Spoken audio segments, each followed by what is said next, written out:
Bienvenidos y bienvenidas a La Lupa Azul, nuestra sección de la Brújula Azul en la que ponemos la lupa en algunos temas científicos. En este caso, en nuestro podcast anterior, empezamos a hablar del sentido del olfato. Estuvimos hablando de los parámetros del olfato, de cómo funciona y de cómo está asociado con las emociones, pero nos dejamos en el tintero hablar de las enfermedades del olfato y de cómo perciben los animales.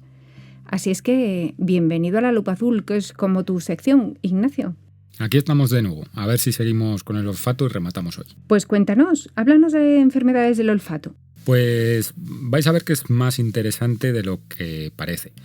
La primera gran enfermedad del olfato sería la anosmia, que consiste en una pérdida del olfato. Ahora está muy de moda porque es el síntoma que se tiene cuando se sufre COVID, es decir, hay una pérdida de olfato absoluta. Antiguamente era congénita, tenía que haber algún problema con los genes, etcétera, que podía pasar de padres a hijos. ¿Recordáis del programa anterior que hablábamos un poquito de que los genes codificaban los receptores? Pero ahora, si una persona sufre COVID, uno de los síntomas es esta pérdida completa del olfato. No hay que confundir con la hiposmia, que sería una reducción en la capacidad de detectar olores, que esto estaría asociado a veces a ese catarro que tenemos en invierno, esa gripe que muchas veces parece que no nos sabe la comida y decimos, oh, no puedo oler. Eso sería la hiposmia, ¿de acuerdo?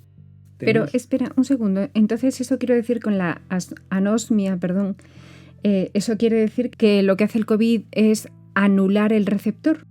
Sí, claro. Lo que está provocando es que esos receptores no se activen. Bueno, pues eso sería la anosmia. Es muy interesante otra cosa, hablando de disminución en el olfato, que sería la fatiga olfativa. Si os acordáis también, con la vista, incluso con el oído, había un fenómeno que si se expone durante mucho tiempo a una persona a ese estímulo, digamos que pierde intensidad. Pues con el olfato pasa lo mismo. Si nos ponen durante mucho tiempo el mismo olor muy intenso, poco a poco se va atenuando la sensación. Sería una fatiga olfativa. Por ejemplo, lo podemos notar a veces cuando llegamos a la gasolinera, nos parece que huele mucho a gasolina. Cuando llevamos ya un rato, poco a poco, cada vez la notamos menos. Ahora, en cambio, hay un fenómeno muy interesante que sería el contrario, que sería un aumento en la detección de olores, que sería una hiperosmia.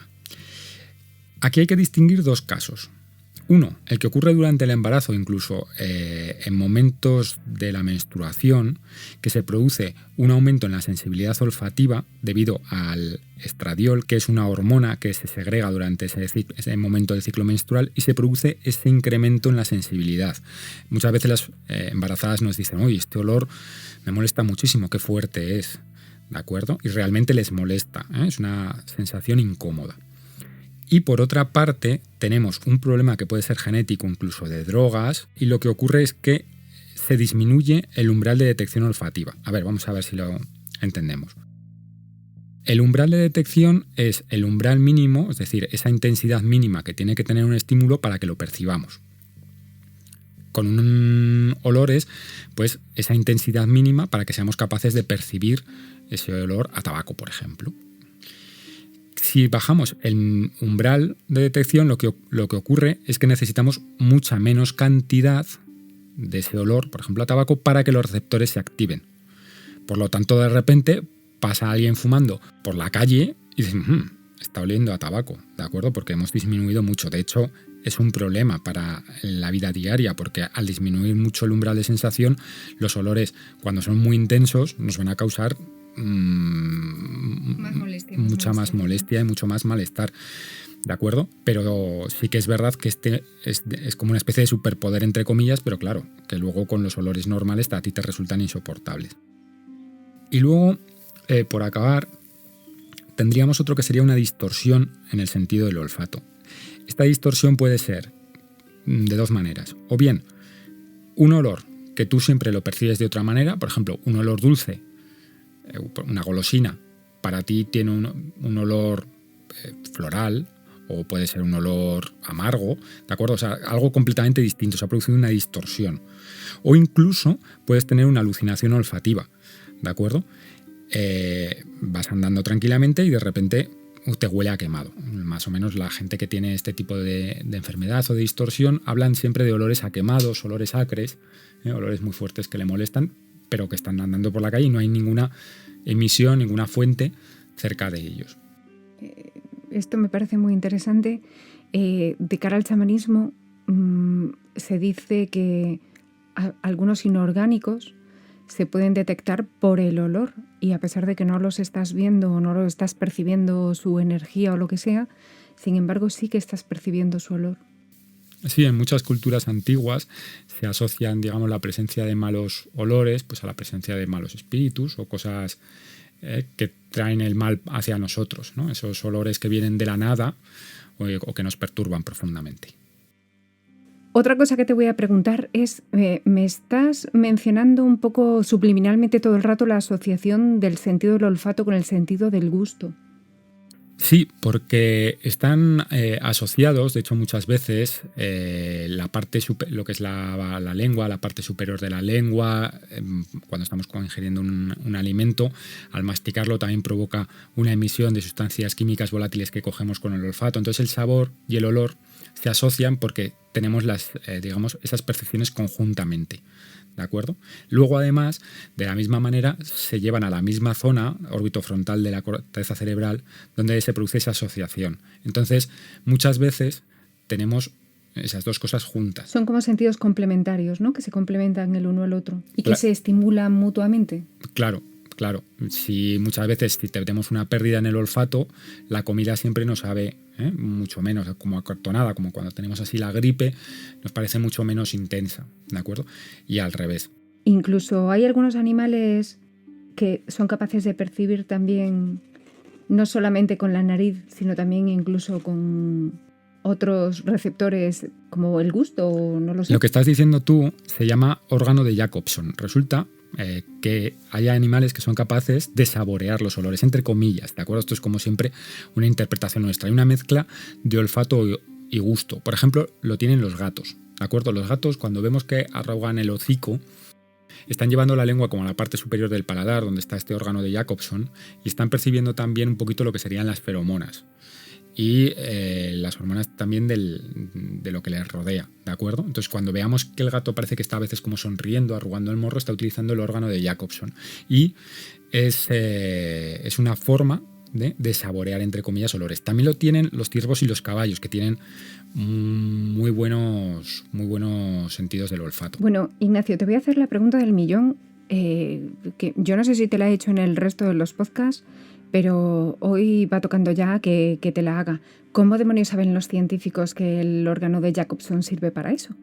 En muchos casos, lo que hacen los científicos es coger una muestra de las células de los receptores, es decir, pues si nosotros pensamos que nuestros receptores están en la pituitaria amarilla, pues ¿qué haces? Pues coges las células de allí, las mantienes con vida, que son, pues, no es tan complicado, utilizas unas soluciones nutritivas y entonces tú eres capaz de percibir cuándo son estimuladas o no, porque a fin de cuentas van a emitir siempre una señal eléctrica por los nervios.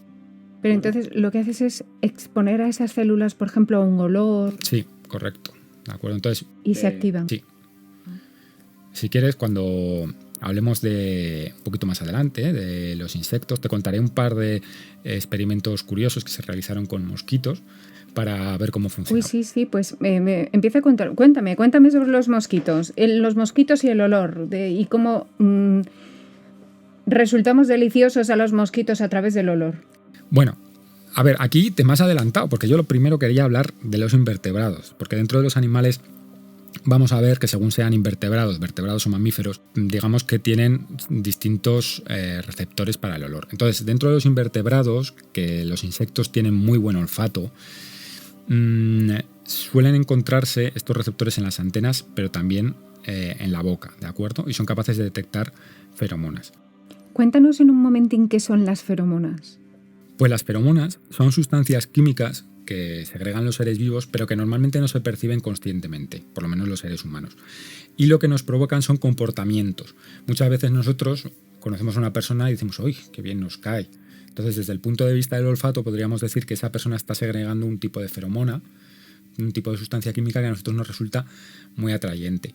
Las feromonas está demostrado que influyen siempre pues, en la reproducción. Los animales marcan el olor, cuando marcan con el olor el territorio, cuando están en celo lo dan a entender también con las feromonas, que llegan a bastante distancia. Y pues supuestamente es un campo que se está estudiando mucho porque al provocar reacciones en las personas o los animales, claro, puedes controlar un poquito su comportamiento si lo pudiéramos reproducir. Vale, entonces me estabas contando que los invertebrados realmente tienen el olfato muy desarrollado y realmente enfocado un poco en las feromonas, ¿no? Sí, las polillas, por ejemplo, las pueden detectar a varios kilómetros de distancia. Estábamos diciendo que en general están en la boca o en las antenas, ¿de acuerdo? No hay una nariz propiamente dicha. Además tienen unos umbrales de sensaciones muy bajos, aquí siempre comparándonos un poco con nosotros. Las mariposas y las avispas también tienen unos umbrales muy bajos, es decir, tienen un sentido del olfato muy bueno. Vamos con los mosquitos, que era lo que estabas esperando. Venga, a ver, ¿qué tenemos que hacer para librarnos de los mosquitos? Uy, enmascarar. Mucho, enmascarar nuestro olor. Enmascarar nuestro olor. A ver, los mosquitos son capaces de percibir el dióxido de carbono, ¿de acuerdo? Y este rastro les guía cuando se encuentran entre 10 a 50 metros a distancia de nosotros. Lo primero que van a percibir va a ser ese olor. Una vez que se acercan, van a usar más o menos la vista. Entre 5 a 15 metros van a usar la vista. Y ya cuando están a 1 metro nuestro, utilizan el calor corporal. ¿Cómo sabemos esto? Pues porque utilizaron mosquitos en el laboratorio y lo que hacían era a estimularlos con dióxido de carbono, a los estimulaban también con movimiento y dependiendo cómo se movían, comparaban sus patrones de movimiento volando con los patrones de las moscas, que sí que están muy estudiados, y veían cómo cambiaban de dirección. Entonces para ellos resultaba más importante el sentido del olfato, ese dióxido de carbono, también ácido láctico, hay algunos estudios que apuntan que el ácido láctico del sudor también les llama la atención, como mucho más importante que el sentido de la vista. ¿De acuerdo? Entonces, ¿cómo nos tenemos que cubrir de los mosquitos? Pues enmascarando nuestro olor, puede ser con un spray de estos que huelen bastante mal, de supermercado, que te echas encima, pero eso se evapora porque es una sustancia química. Para que sea volátil siempre tiene que estar mezclado con algo de alcohol o con alguna otra sustancia que se vaya evaporando, ¿no? Al evaporarse esa sustancia química va volando por el aire, pero poco a poco va dejando nuestra piel. Así funcionan los perfumes. Tú te echas el perfume, al principio es más intenso y conforme va pasando el tiempo se va evaporando y deja de estar encima tuyo, en tu cuerpo, por decirlo así, en tu piel, y se va pues, dispersando por la atmósfera. Entonces, echarte, por ejemplo, un spray no está mal, pero lo más efectivo, desde luego, es estos ambientadores que se enchufan en la pared o están pues, más o menos a intervalos regulares soltando productos químicos para enmascararlo. Vale, te voy a hacer una pregunta que me ha surgido a raíz de lo que estás contando. Cuando tú te echas un perfume o te echas un potingue de estos que huele tan mal para protegerte de los mosquitos, ¿de alguna manera el calor de tu cuerpo influye en la dispersión del olor? O sea, ¿se dispersa más el olor en un contexto caliente que en un contexto frío? Sí, siempre, porque lo que son los puntos de ebullición, las temperaturas a las cuales se pasa de líquido a gas, siempre a temperaturas más altas es más fácil. Entonces, en un entorno frío, los olores, por ejemplo, son mucho menores. Los exploradores que han ido a la Antártida, una de las cosas que más le llaman la atención es que no hay ningún olor. Es una especie de manto blanco y ahí no hay ningún olor, solo hay nieve y prácticamente el único olor que tienes es el tuyo. ¿De acuerdo? Pero es una especie de privación de sentidos muy fuerte, les afecta psicológicamente también. ¿De acuerdo? Sí que quería terminar con los mosquitos antes de pasar pues, un poco los experimentos que hacen, que son pues, experimentos un poco desde el punto de vista humano, de vamos a hacerlo a nuestra manera, que hicieron pues, modificaciones genéticas en los mosquitos para que cuando los receptores del olor se activaran, se iluminaran con luz verde fosforita, es decir, cambiaron genéticamente a los mosquitos. Entonces, les fueron dando olores y cuando percibían este dióxido de carbono humano, este ácido láctico, pues lo que eran esos nervios se iluminaban de color verde. Todo esto, claro, lo tienes que ver con un microscopio. Probaron en otros mosquitos a quitarles el sentido del olfato. ¿Cómo lo haces genéticamente? Quitas los genes responsables del olfato y lo has dejado sino olfato. Y vieron, por ejemplo, que acercaba un investigador el brazo a los mosquitos, los que tenían olfato iban rápidamente y los que no tenían olfato les costaba 4 o 5 minutos acercarse el brazo, ¿de acuerdo?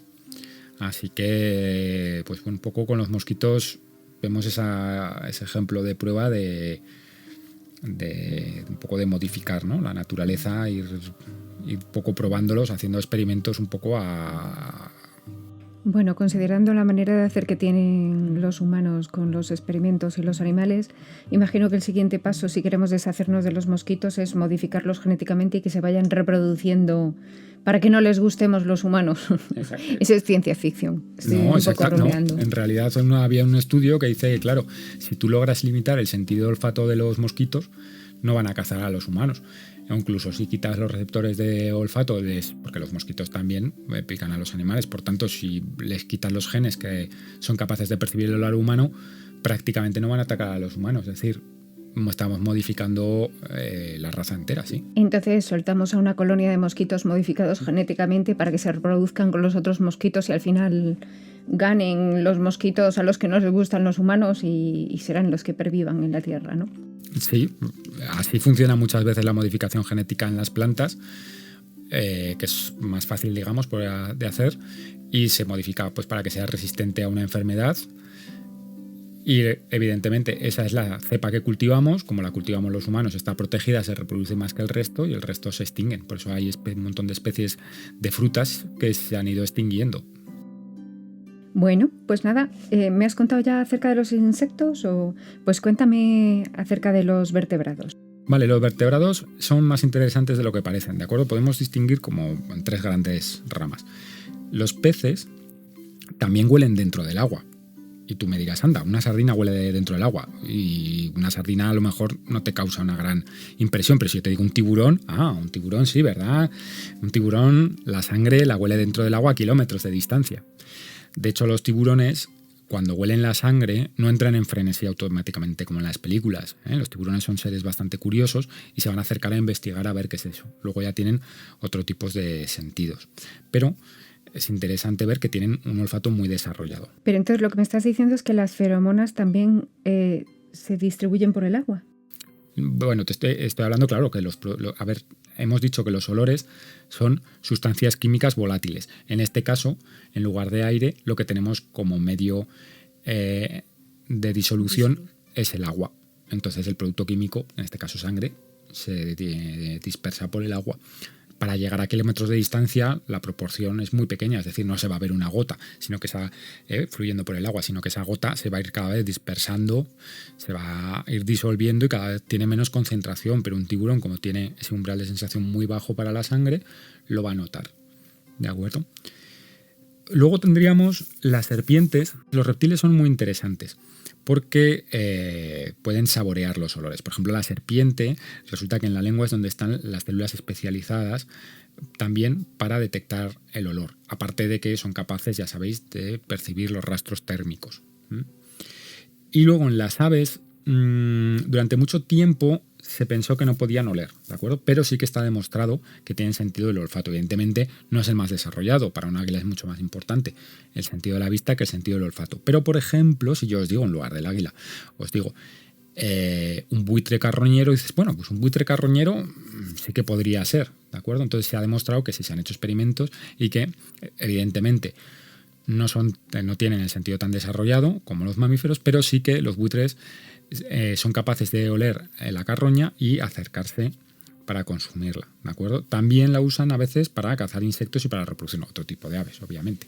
De todas formas, en las aves podemos pensar que no tienen olfato, pero al menos en las aves podemos ver que tienen 2 agujeritos que se corresponden con la nariz, con lo cual sería absurdo que tuviesen nariz y no tuviesen sentido del olfato. Hombre, no tiene por qué, porque los insectos no tienen nariz y tienen sentido del olfato. Así que el caso contrario también podría ser. Bueno, también es verdad.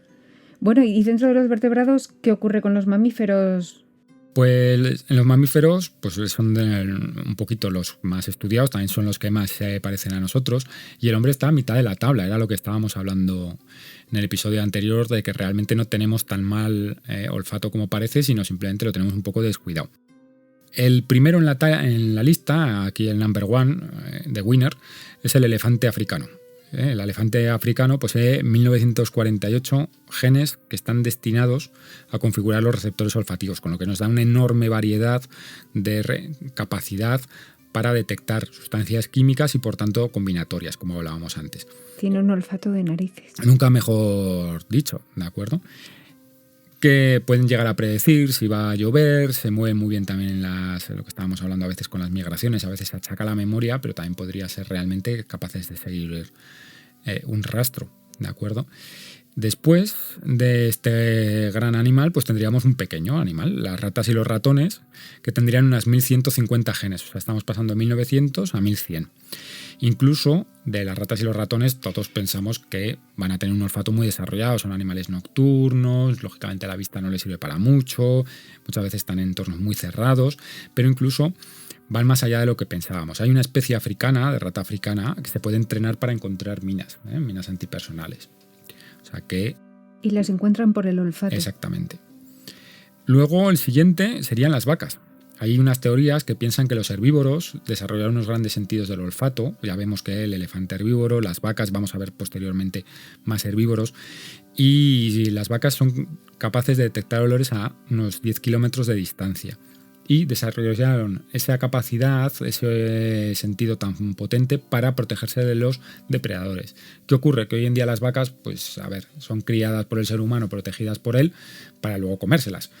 Entonces, sí, no protegidas entre comillas. Hasta que se pueden comer, por decirlo así. Entonces ya no tiene ese sentido inicial, ¿no?, de protección. Después de las vacas, muy cerquita van los caballos, con unos 1060 genes olfativos. Los caballos también tienen el órgano de Jacobs los gatos, que pueden saborear olores. Y también son capaces de percibir gran infinidad de feromonas, ¿de acuerdo? Los caballos enseguida para si la yegua está en celo, etc. Y por fin llegaríamos al perro, que está en el quinto lugar, 811 genes, pero lo que ocurre es que tiene una gran sensibilidad, porque la zona donde se encuentran está muy desarrollada, es bastante grande, y pueden llegar a detectar cánceres en estados iniciales, sí. Pueden detectar cuerpos enterrados, etc. Luego el siguiente paso serían las cobayas con 790 genes, las tortugas, las ranas y llegamos al ser humano, ¿de acuerdo? El ser humano tiene unos 400 genes que van a configurar esos receptores olfativos. Pero era un poquito lo que estábamos hablando. Hay gente que cuando huele se especializa, por ejemplo, en el vino. Los catadores son capaces de percibir muchos matices. Los que trabajan en perfumería, entre comillas, esas narices, pues están muy, muy desarrolladas. Después es interesante ver que estaría el chimpancé. Es decir, el chimpancé no está por encima del ser humano, sino por debajo del ser humano. El mono también estaría por debajo, el conejo, el orangután. Es decir, tenemos una gran capacidad de percepción olfativa, pero no la empleamos. Ya he dicho antes que se ha demostrado que el ser humano puede llegar a ser capaz de seguir rastros, que en principio nos parece ciencia ficción, pero sí que lo puede hacer, es una capacidad a su alcance. Entonces podríamos decir que el sentido del olfato es un poco un gran olvidado. Lo hemos achacado a culturas primigenias, culturas olvidadas, como está en el bosque o a unas culturas más primitivas, pero el ser humano tiene una buena capacidad de olfato. Un poco por esa manía que tenemos los humanos como de querer distinguirnos de los animales como si nosotros no fuéramos animales, ¿no? Y el asimilar el sentido del olfato como un sentido animal y distanciarnos de él, ¿no? Esa es mi percepción, esa es la idea que yo tengo y un poquito porque se ha menoscabado, en los estudios que decían que no, que teníamos un buen sentido del olfato porque en el fondo somos animales. Bueno, pues hemos aprendido un montón de cosas sobre el sentido del olfato y, bueno, a mí me ha resultado súper interesante, así es que ya espero con ansia el siguiente podcast en el que hablemos del siguiente sentido. Claro que sí, ya veréis que cada sentido tiene unas particularidades muy interesantes. Pues muchísimas gracias por haber estado con nosotros en La Lupa Azul, Ignacio, muchísimas gracias. Nada, a ti, Alicia.